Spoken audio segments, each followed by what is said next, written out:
Welcome to Talmudic Treasures. Today we're learning Nedarim, page 70, which we've been learning that when a woman gets married and she is a stage of being a naira, which is a young age, so there at that stage we say that if she makes a vow, the husband and the father together have the right to have it removed.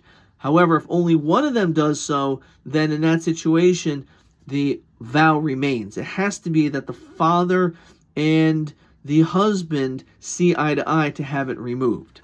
Now, this is only once she was at this younger age.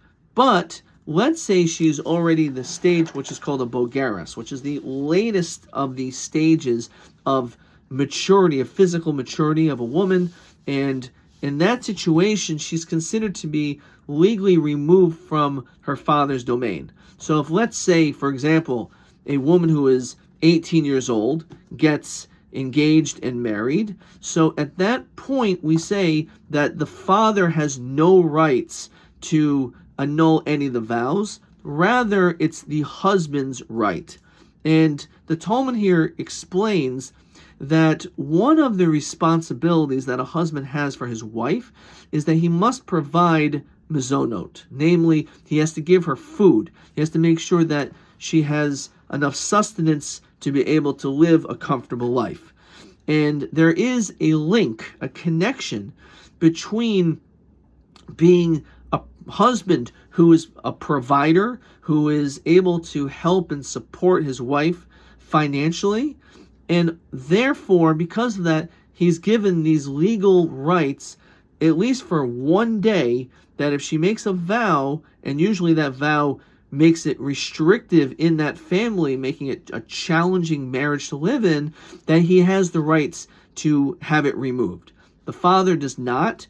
Only the husband exclusively has this right. So it's important to recognize that as soon as there's this obligation, which, by the way, does not take place only at the time of marriage. What they used to do was they would get engaged, and there was a 12-month gap, depending on the age, but typically speaking, between the erison, the engagement as we'll call it, and the finale of the nisuin of the marriage. And during that 12 months time, or maybe if they were she was a little older, 30 days, he would be involved in preparing everything for the wedding and preparing a home. And he was not obligated to feed her or anything because they were not fully married.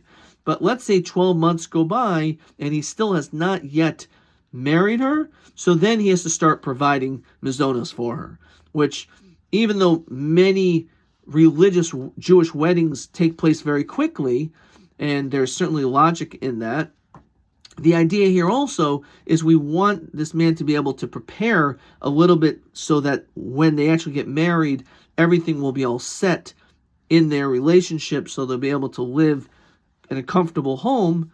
If he decides to push it off and to slack off, we do require him to pay.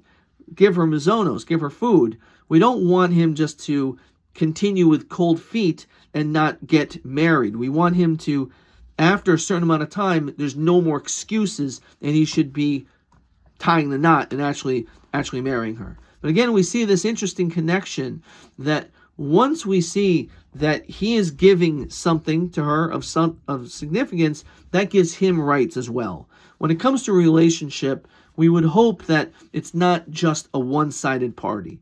But when one person gives, the other person has to, on some level, relinquish a little bit of who they are and allow the other person a little bit of leeway in the relationship as well. And this perhaps is this connection that as the husband is now giving so much of himself, he also has certain rights in return.